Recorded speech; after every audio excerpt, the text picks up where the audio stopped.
من فترة لقيت الكلام كتير قوي على لايفات التيك توك، في ناس كسبت 40,000 و50,000 في اللايف الواحد، وبقيت اسمع ارقام غريبة، ولما دققت لقيت ان الارقام دي بيعملوها في اللايف الواحد يعني في ساعتين بس. فالموضوع اثار فضولي جدا وحبيت اعرف ان الناس اللي بيدخل لها المبالغ دي ايه نوع المحتوى اللي بيقدموه عشان يدخل لهم المبالغ الكبيرة دي في الوقت الصغير. فلما دخلت التيك توك لايف ودورت فيه لقيت ان المحتوى اللي بيقدموه هو عبارة عن مجموعة من البنات قاعدين في بيتهم ماسكين التليفون وبيصوروا نفسهم لايف، ومجموعة من الولاد قاعدين في نفس اللايف وبيهزقوا بعض وبيعملوا احكام على بعض تحت مسمى الجولات، وبيحكموا على الخسران بأبشع الأحكام. والهدف هو مين الأقوى ومين اللي الناس بتحبه أكتر وعنده عدد أكبر من المشتركين. وده نوع اللايفات المنتشر بشكل كبير واللي الداعمين فيه بيكونوا منتشرين بشكل واضح وبيدعموا فيه بفلوس كبيرة. في أنواع تانية من المحتوى زي محتوى إغراء من بنات صغيرين في السن، ومحتوى شحاتة أعاذنا الله وإياكم، إن بنت مثلا قاعدة هي وحد من أهلها وبيتحايلوا على الداعمين إن هم يبعتوا لهم هدايا وغيرهم من المحتويات. وفي بعض المحتويات الهادفة لكن المشاهدات عليها ما بتكونش كبيرة بشكل ملحوظ، ده غير إنه ما بيكونش منتشر بشكل كبير. فاطرح قدامي كذا سؤال كان لازم اجاوب عليهم. اول سؤال واهمهم، ليه في ناس مستعده انها تدفع في اليوم اكتر من 50,000 جنيه لواحد او واحده ما يعرفهمش لمجرد انه شايفه على شاشه التليفون؟ ايه الفايده اللي هتعود على الداعمين ان هم يدعموا النوع ده من المحتوى؟ وليه معظم الداعمين مستخبيين ورا اسم ابو فهد وابو طلال وابو ادم؟ وهل فعلا يا صديقي الفهيم الناس دي حقيقيين ولا مجرد لعبه؟ وهل انت واحد بتتهان طول الشهر في الوظيفه بتاعتك عشان 5-6,000 جنيه تسيب شغلك وتفتح لايفات تيك توك؟ خصوصا انك شايف ممثلين ولاعيبه كوره وناس كتير مشهورين بيفتحوا لايفات تيك توك. واسئله اكتر هنعرفها النهارده ان شاء الله، بس حضر فنجان قهوه وتعالى، واوعى تنسى احنا في القرن ال21، من حق افهمك وحقك تكون فهيم. يلا بينا. السلام عليكم ورحمه الله وبركاته، ازيكم يا فهيم؟ عاملين ايه؟ يا رب تكونوا بخير. قبل ما نبدا ما تنسوش تدعوا لاخواتنا في فلسطين واخواتنا في السودان، ربنا يهون عليهم الايام الصعبه ويخلصوا من اللي هم فيه، وصلوا على سيدنا محمد عليه افضل الصلاه والسلام.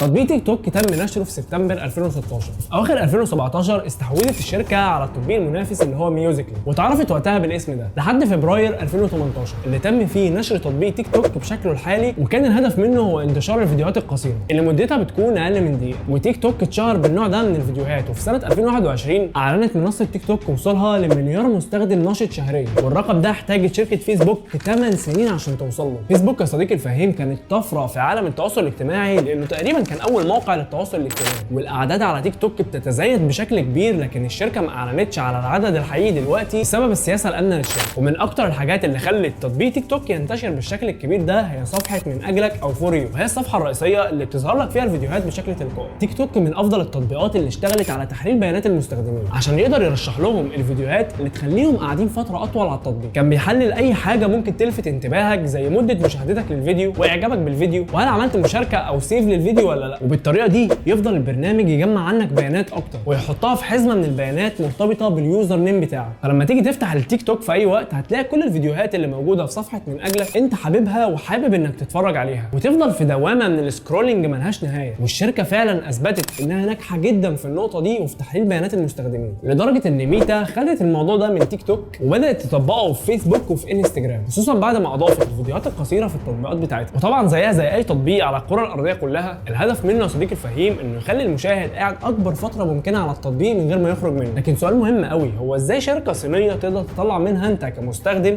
فلوس كتير عن بعض المنصات الامريكيه زي شركه جوجل اللي تطبيق يوتيوب تابع ليها، وهي شركه من اكبر الشركات في العالم. الناس بيطلع عينها على اليوتيوب عشان تقدر تنجح فيه وتجيب منه فلوس، انما تيك توك هو لايفين وكم حاجه مهينه وهتقدر تدخل منه فلوس كتير. طب خلينا نسال سؤال مهم تاني، وهو ازاي بتجيب فلوس من تيك توك؟ الفلوس بتيجي من تيك توك عن طريق 3 مصادر. المصدر الاول يا صديقي الفهيم هو الدعم المباشر. ابو طلال بقى وابو فهد وابو ادم والناس دي بيتم تقديم هدايا للناس اللي بتفتح لايفات على تطبيق تيك توك. خلال اللايف بيدخل الداعم يبعت تبرعات للراجل اللي فاتح اللايف، وبيكون معروف على التطبيق انه داعم للمحتوى ولصانع المحتوى لاعجابه بالمحتوى اللي هو بيعمله، وهو اصلا مفيش محتوى لكن اي حاجه يبرروا بيها. وبيكون التبرع على شكل نقط بتتحول بعد كده لفلوس. بيخصم تيك توك حوالي 70% من قيمه الفلوس اللي بتروح لصاحب اللايف على هيئه تبرعات، وركز قوي في نسبه ال 70% دي عشان هنحتاجها بعدين. تيك توك نفى فكره انه بيخصم 70% وقال ان الخصومات بتكون اقل من كده، لكن الكلام من الناس اللي بتفتح اللايفات فعلا الخصومات بتوصل ل 70% من قيمه التبرع، والباقي طبعا ال 30% بيروحوا لصاحب اللايف. ودي كده اول طريقه بيتجاب بيها فلوس من على التيك توك.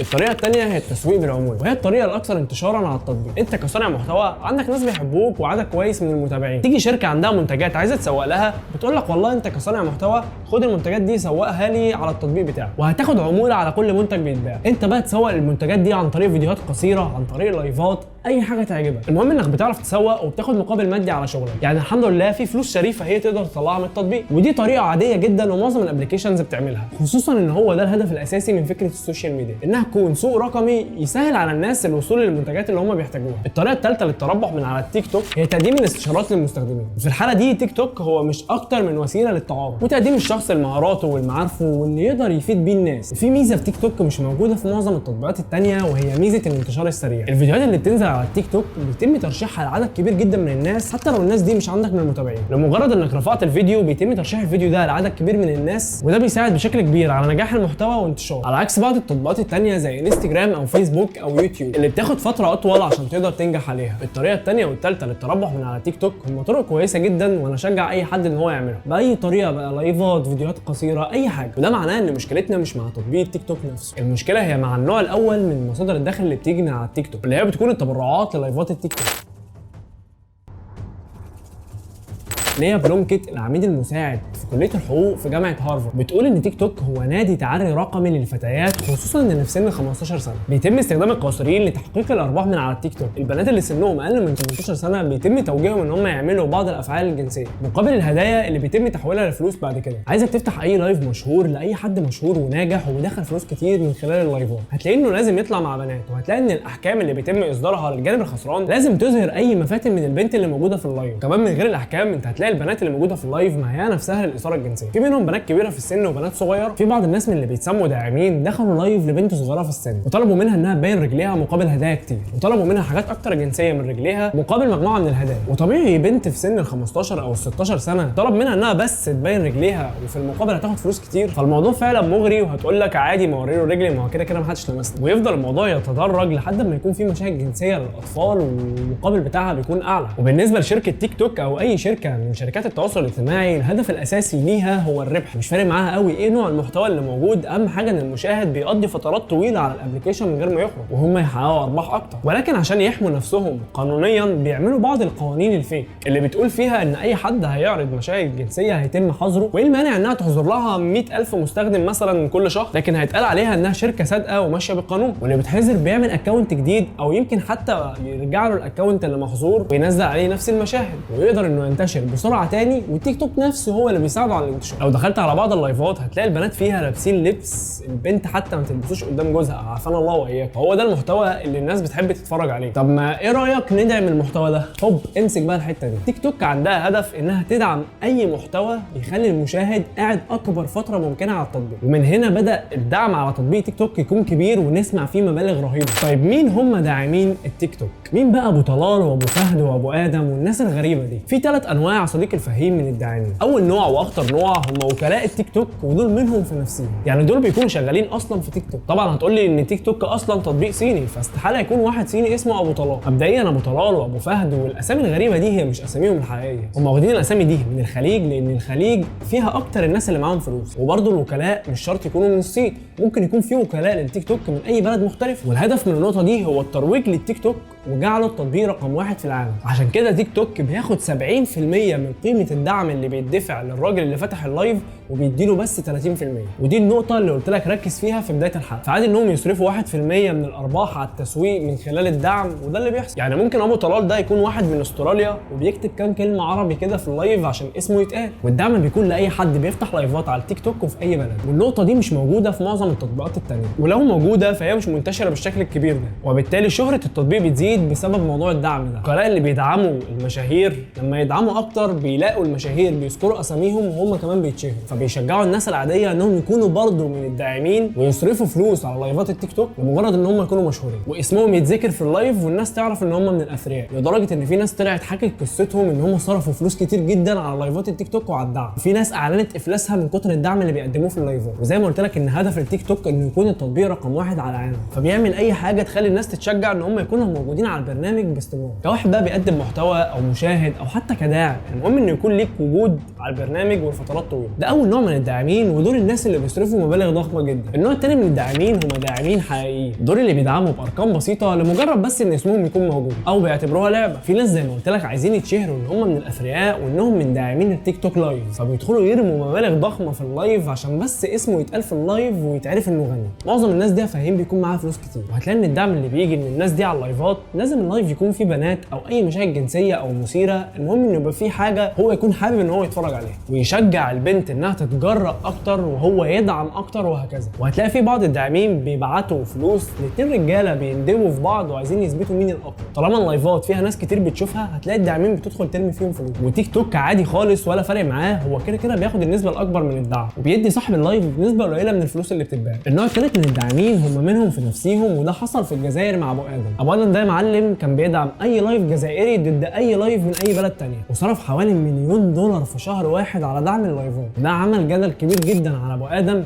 مين الشخص اللي يقدر يصرف المبلغ الكبير قوي ده في شهر في دعم صناع المحتوى على لايفات التيك توك، لمجرد انهم بيطلعوا في لايفات مع بعض فيها تحديات ملهاش اي 30 لازمه. والموضوع فعلا غريب جدا، لحد ما دعا الناشط على وسائل التواصل الاجتماعي واللي بيشتغل صحفيا في عدد من القنوات محمد لمين ديزاد، اللي فتح تحقيق في قضيه ابو ادم، وقال ان ابو ادم مش شخصيه جزائريه ولكن اجنبيه تسعى لاستغلال المؤثرين الجزائريين واستمالتهم لتوجيه رسائل ضد الجزائر، ودعا السلطات الامنيه عشان تستجوبه. وفي ناس قالت انها عمليه تبييض للاموال، وناس قالت انها غسيل اموال. وبرده من ضمن الاقاويل يا صديقي الفهيم ان الداعمين بيعملوا اتفاقيات مع المدعومين انهم يبعتوا لهم دعم ويتقسموا الدعم ده مع بعض، والسبب من النقطه دي هو غسيل الاموال. فلوس جايه من اماكن غير مشروعه فيبعتها لواحد في لايف ويقسموها سوا، وبدل ما يكون معاه مليون عليهم شبهه وممكن يحبسوه يكون معاه نص مليون قانونيين وما فيهمش اي شبهه. في الاخر قالوا ان ابو ادم هو كريم كوري، وده صانع محتوى للايفات التيك توك كان ابو ادم بيبعت لهم فلوس، لكن الموضوع ما اتاكدش ولحد دلوقتي شخصيه ابو ادم مجهوله. فانا وجهه نظري في الموضوع ان الموضوع اكبر بكتير من مجرد لايفات ودعم وفلوس رايحه، في حاجه مجهوله في الموضوع ده، والا ما كانش تطبيق تيك توك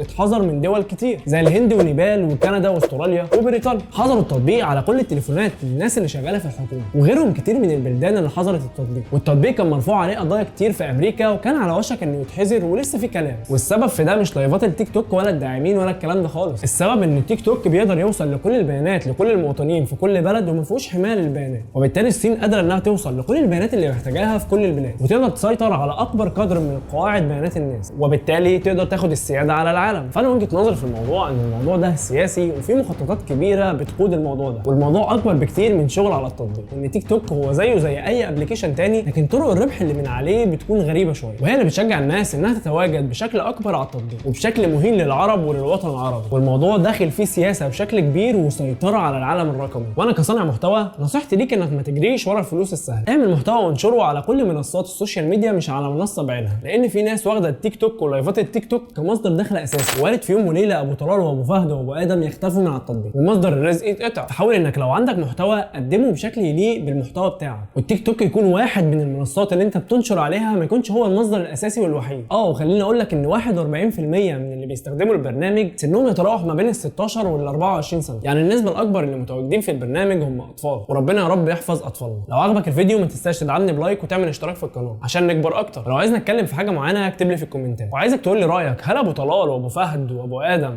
هيفضلوا يدعموا لايفات التيك توك ولا هم فتره وهيختفوا؟ اشوفكم الحلقه الجايه، سلام.